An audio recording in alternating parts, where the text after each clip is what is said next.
নমস্কার বন্ধুরা, আমার এই ভিডিওতে আপনাদের আবারও স্বাগত। কৃষক বন্ধু প্রকল্পে নাম নথিভুক্ত সমস্ত কৃষকদের জন্য অবশেষে একটি বিরাট বড় সুখবর চলে এসেছে।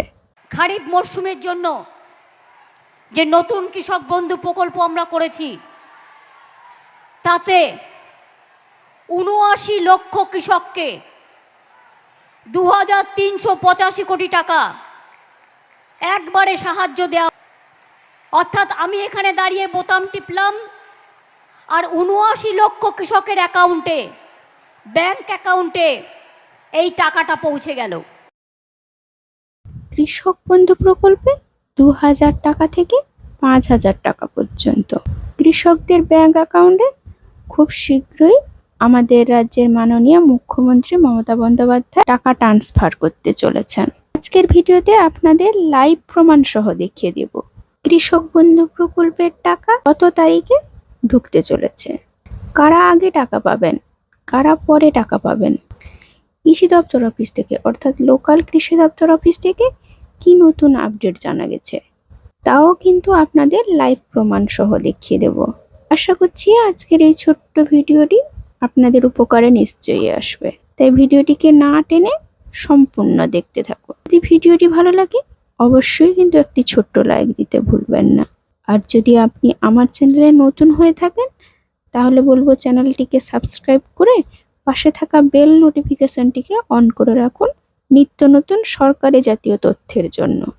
আর আগে থেকেই যারা আমার চ্যানেলটিকে সাবস্ক্রাইব করে রেখেছেন তাদের জন্য অসংখ্য ধন্যবাদ।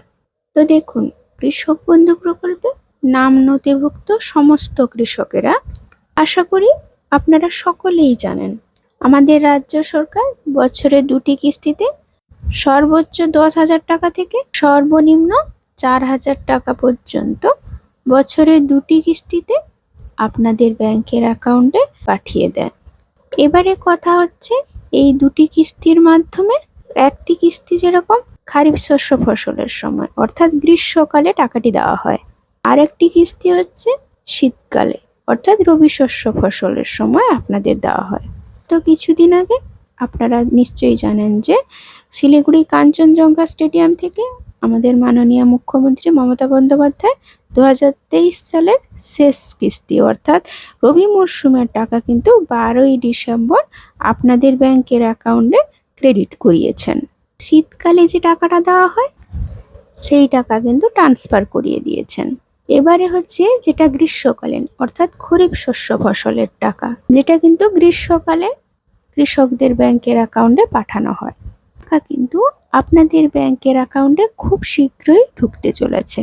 এর প্রমাণ অনুসারে আপনাদের বিশেষ কিছু তথ্য দিচ্ছি, চলুন আপনারা মিলিয়ে নিন। আপনারা স্ক্রিনে একটি ব্যানার দেখতে পাচ্ছেন, তো দেখতেই পাচ্ছেন বন্ধুরা, যখনই কিন্তু কৃষক বন্ধু প্রকল্পের টাকা আপনাদের ব্যাংকের অ্যাকাউন্টে ক্রেডিট করানো হয় তার আগে কিন্তু প্রত্যেক বছর এই রকম একটি ব্যানার প্রথমে প্রকাশ হয়। দেখতেই পাচ্ছেন বন্ধুরা, এটা হচ্ছে কিন্তু 2021 সালের ব্যানার, অর্থাৎ 2021 সালে যখন খরিফ মরশুমে টাকা দেওয়া হয়েছিল তার আগে কিন্তু এই ব্যানারটি প্রথমে প্রকাশিত হয়েছিল।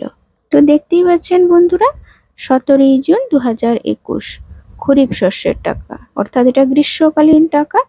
চলুন বন্ধুরা আরও একটি প্রমাণ দেখুন। অন স্ক্রিনে নিশ্চয়ই আপনারা আরও একটি ব্যানার দেখতে পাচ্ছেন, এটা কিন্তু 2022 সালের ব্যানার অর্থাৎ 2022 সালে গোদারমাঠ নবাবহাট মোড় বর্ধমান থেকে যখন টাকাটি ট্রান্সফার করেছিলেন এই রকম একটি ব্যানার প্রকাশিত হয়েছিল অর্থাৎ 27শে জুন 2022। এমনকি 2023 সালে যখন খরিফ মরশুমের টাকা ট্রান্সফার করা হয়েছিল তখনও কিন্তু এই রকম ভাবে একটি ব্যানার প্রকাশিত হয়েছিল, তাতে কিন্তু লেখা ছিল যে নবান্নের সভাঘর থেকে কিন্তু 26শে এপ্রিল তিনি টাকাটি ট্রান্সফার করেছিলেন। অর্থাৎ আমাদের মাননীয় মুখ্যমন্ত্রী কিন্তু নবান্নের সভাঘর থেকে 26শে এপ্রিল টাকাটি ট্রান্সফার করেছিলেন। কিন্তু আগের যে তথ্যগুলি আপনাদের দেখালাম যে 2021 এবং 22 সালে কিন্তু রবি শস্য ফসলের টাকা আপনাদের জুন মাসে দেওয়া হয়েছিল। অর্থাৎ বুঝতেই পারলেন বন্ধুরা, কৃষক বন্ধু প্রকল্পে সাধারণত টাকা ট্রান্সফার করা হয় জুন মাসে। আপনারা জানেন যে 2023 সালে পঞ্চায়েত নির্বাচন ছিল, অর্থাৎ কৃষকদের বেনিফিট দেওয়ার জন্যই কিন্তু কৃষক বন্ধু প্রকল্পের টাকা ভোটের মুখেই কিন্তু ট্রান্সফার করা হয়েছিল। এবারেও যে মিডিয়া রিপোর্টস অনুযায়ী যে তথ্য উঠে আসছে, জুন মাসে কিন্তু আপনাদের ব্যাংকের অ্যাকাউন্টে আমাদের মাননীয় মুখ্যমন্ত্রী মমতা বন্দ্যোপাধ্যায় রিমোটের বটন প্রেস করে টাকাটি ট্রান্সফার করতে চলেছেন।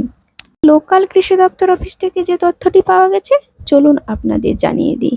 তো ওনাদের কথা মতো যে কৃষকদের স্ট্যাটাসে বর্তমানে কোনো রকমভাবে আপডেট আসছে না, অর্থাৎ ভোটের ফল ঘোষণার পরেই কিন্তু কৃষকদের স্ট্যাটাসে ধীরে ধীরে পরিবর্তন আসতে শুরু হবে। আশা করি বন্ধুরা আজকের ভিডিওটি আপনাদের ঠিক মতন বোঝাতে পারলাম। যদি কৃষক বন্ধু প্রকল্প সম্বন্ধিত কোনো রকমভাবে আপনাদের প্রশ্ন থেকে থাকে, অবশ্যই কিন্তু কমেন্টে লিখে জানাতে ভুলবেন না। আজকের ভিডিওটি এই পর্যন্ত। ধন্যবাদ।